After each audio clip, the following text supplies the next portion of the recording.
Sometimes, folks, we just need to have adult conversations, and we are going to have one of those now. And this is about dealing with hate and negativity. When Yeah. the economy is good and when everybody's making money, it's probably easy to Yeah. ignore hate and negativity. As things slow down, and heaven forbid we go sideways, as I'm projecting for the next 5 to 10 years, negativity is going to ramp. Yeah. Hate is going to ramp. And I thought we should talk with the one and only, the person who I think who deals with the best, the lumberjack, because he engages and also doesn't care. I don't know how he does it, but let's talk about Okay. dealing with hate and negativity. How you doing, man? I'm doing great. What's really funny is you said adult conversation. I was wondering when Dion was showing up. So I was like, he's not talking about me. I mean, because admittedly, I deal with haters like a 7-year-old. I just don't care. I don't care. I don't care what they have to say. If you're in the game, like I'll call you for an opinion on a deal. Sure. I'll Yeah, we've call done that. Dion on an opinion on a deal. I'll call Millennial Mike on something, remote managing. We have this network for a reason, you Right. know, and we're friends. And so it's like, I'll pick up the phone and say, yeah, I'm looking at this thing and I'm not making sense of this one piece. What are your thoughts? And Mm-hmm. so I think the challenging thing though, is that it is a major case. Like I never had social media until I started on YouTube and started doing stuff with you. Never had it.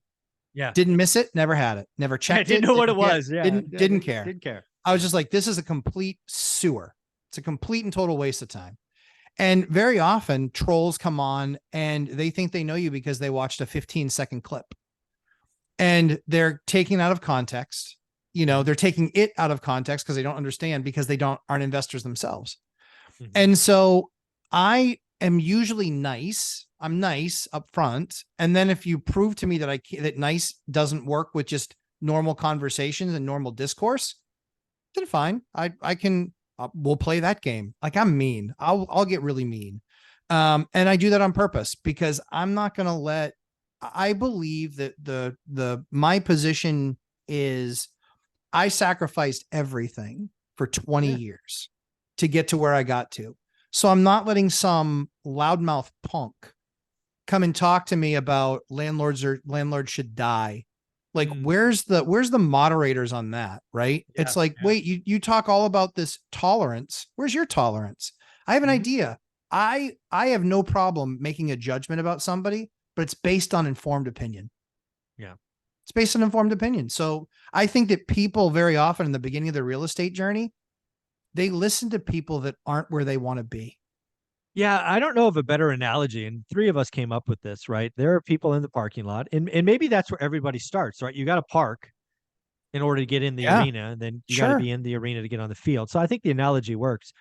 There are lots of people in the parking lot that never make it to the stands Agreed. because of negativity, right? Sure. They pull up to the sporting event. In this case, we're using this analogy for real estate investing, but it could be anything else. It could be health. It could be this. Folks, show me your 5 friends, and I can predict your future. It Absolutely. it is that simple. If you're around 5 folks that are getting drunk and whatever you're doing in the parking lot and never make it to the stadium, you're going to deal with Matt. You're not going to deal with me because I don't even see you. Um, Yeah, that's for the truth. Yeah. I mean, yeah. you're much more mature about it than I am. You know, it's funny because You are. when I was Yeah. growing, I engaged. I've had a rule for the longest time that I would always reply. I reply to every comment still to this day. I still see it. Hi. Yeah, yeah, they're really short, but I do reply. Uh-huh. You do. You do. There are a couple of rules that make instant block. One, if you're one of these bots that spamming Bitcoin, altcoin nonsense, block. Right. Yeah, I actually take the time to do that. Lots of channels don't curate the comments, but I block those. sure. Second, if you speak really negative about any of my guests, right? Now, if you disagree with them and you Oh, voice your fine. opinion as an Yeah. adult, I don't care. But Don't I've mind. had people come on saying, they're this, they're that, they're that. I'm like, block, I don't need that energy. And then if you come at me with crash bro language, like, you know, name calling, there's that idiot channel that still name calls and picks on my dogs. I'm like, really? That's what that's what this is boiled down to, you failed Yeah. mortgage broker? Whatever. Keep renting. So it's just that's just stuff gets blocked. I tried to engage in the beginning, but they were never meaningful conversations. It was just Right. all name, and it always got worse, right? They're Oh, just they're yes. just sewer. So like I've seen you jump into comments on some of those idiot channels, and I'm like, why the is he doing that? I mean, why would you? There's nothing that good could come from this. Nah. Hey, you know what? I've gotten on some of those channels. I've had my conversation, and then after they realize that I left them spitting chiclets, they don't return my emails. Yeah, exactly. Oh, that wasn't fun. Yeah, they're like, you're a fraud. Show me the part. Love to see it. I'm surprised you can spell fraud. Who wrote that email for you? And so at the end of the day, I don't mind engaging for a time. I don't mind engaging on that level because I think it's important that people recognize this is just as much a financial game as it is a mental game.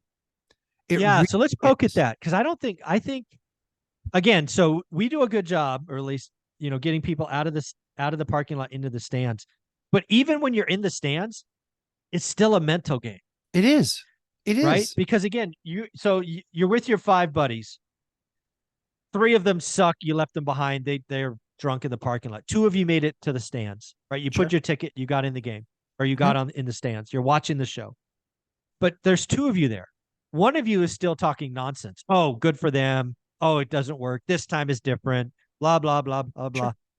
But there's that one person that will make it to the field. That's right. Right. My job is to try to find that person, and then you take over from there. It's like, okay, oh shit, I'm a landlord. Now what? Exactly. That's a great name, by the way. I didn't like it. I didn't like it the first time I heard it, but now I can't stand. It's like perfect.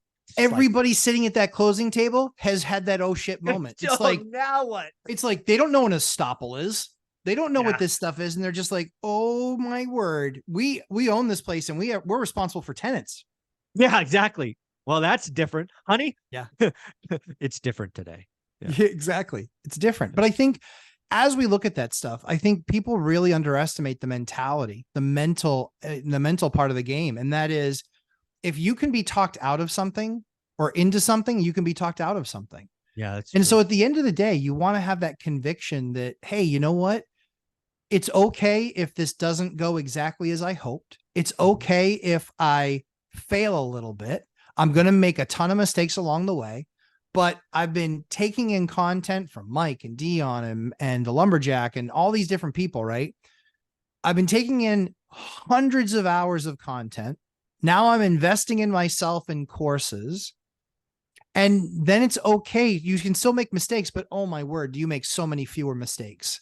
Yeah. You just make so many fewer mistakes. And that's a mistake that people make. But I look at the other, listen, I was in my early 20s when I broke into software sales, early 20s. Mm-hmm. And I saw the 40-year-old drunks. Oh, I saw the guys that, literally glowed red because they were so into entertaining their clients. And they're like, well, this is the way you got to do it. And I was like, I don't want that life, man. No, I don't want to be away from my family 5 days a week and in the bar, taking them to dinner and then in the bar until afterwards and then trying to piece myself together early. I still have a job that no. And so if you want somebody else's, and it's not to say that we're coveting or that we're trying to, have imposter syndrome. But if you want what somebody else has and you want to attain the level of success that they have, it's usually a pretty good idea to listen to how they got there. Yeah.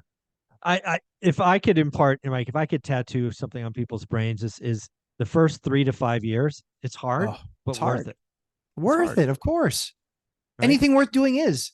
Yeah. And again, I really do think my simple equation for getting wealthy is exactly what it is. Unfortunately, the third step is it takes 10 years. Yeah. Most people give up at year 2.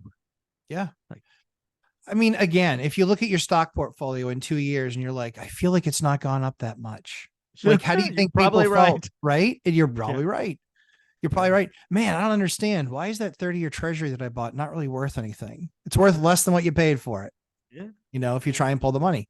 So again, at the end of the day, you have to recognize that we all have short-term goals, midterm goals, long-term goals. And you just have to look at it and try and understand about yourself, recognizing that you're not going to be perfect. You're going to make mistakes. The idea is you always try and educate yourself enough to where you don't make the big one that takes you out. Yeah. Yeah. I almost got taken out by 07. You did. Yeah. You were close. Yeah, 07, 08. Crushed me. Yeah. thankfully made some great moves. Shout out Bruce Norris for saving my ass. We got out at the peak. Good I time. know. Like, wow, that was awesome. That was a good move. The numbers, they were ridiculous. They were ridiculous. And I had to hold on to my assets. Literally, I had to hold on to some of those assets for 13 years, 12 years, 13 years. To get back, yeah. Yeah, to be able to get out of them. And thankfully, because of principal pay down over that time, I still walk with a nice big 6-figure check, but it didn't feel good. There was Did not feel good. No, literally, I took that money and I was like, I got to go do something with it that's going to create, more money babies, because those assets did not. Yeah, I'm glad those are gone. Yeah. Oh, awful. Yeah. At the end of the day, folks, one of the things I'm starting to really believe, and I would ask for personal accountability. Look at your social media feed. Because again, we talk about your 5 friends in your network, but I think in today's world, your social media feed is even more important because that's right in front of you every day. If your social media feed has any and all crash bros or doomers, don't blame the algorithm. Go look in the mirror and blame that person. Block that nonsense. My social media feed got a little wonky when I was following some, I don't know, respected economists that go negative. I'm like, I can't even watch that stuff because it invites other nonsense into my world. So I don't mind, where there's great pain, there's great opportunity. So if you want to tell me that, it's dark, but you better show me how the light's coming. Otherwise, if you're just like Peter Schiff and it's always exploding, I'm like, I don't need this stuff. So watch your social media feed. And to that end, he said it's always going to be exploding. Is he 100 times richer now than he was 15 years ago? No. Well, he might be because he gets paid speaking engagements. I don't know. But he is massively richer. And so there were parts about his strategy that worked, and there were parts that were huge, colossal fails. Yeah. Right. And so it's just like that with anybody. But I think at the end of the day, I'm far more apt to listen to somebody like that I might disagree with. Sure. Than somebody that is a piker. That's talking about stuff they haven't. That's the thing that bugs me. They're talking about stuff they haven't done. They haven't done it. They haven't done it. They have a narrative. They repeat the narrative every day. They get paid for said narrative. And they're like, why would they change? Nick is never going to change. No. Nick has been producing incomplete pretty charts for 3 years and wrong, but he makes 80 grand a month. Good for him. Yep. Good for him. I mean, hey, if that makes you feel good. Yeah, I mean, like, wouldn't it get really bad, like really old? Eventually, people are gonna, I believe, they're gonna come to the realization, I didn't act because I was listening to these 2 or 3 people. No, dude, there's a sucker born every day, and our native instinct is to have fear. So yeah, maybe some of his original folks have moved on, but there's always new suckers coming that will feed his algorithm. The best part, he doesn't have to stop. He doesn't have to stop. I don't think. The best part is, you look at San Francisco and people are like, it's down 10%. It's amazing. And everyone's like, they feel really good about that, right? Because they're like, it was down. He was right. And none of those people are actually ever going to invest in San Francisco. So what does it matter?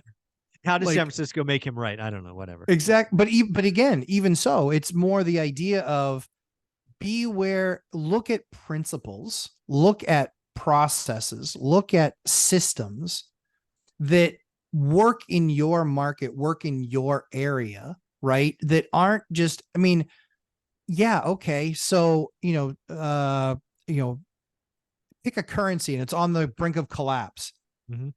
Does Zimbabwe's currency collapsing impact you one iota?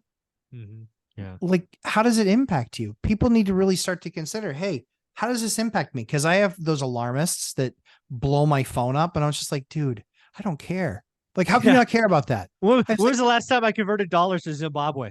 Exactly. Never. When's that going to ever impact me? I don't know. I don't care. It doesn't matter.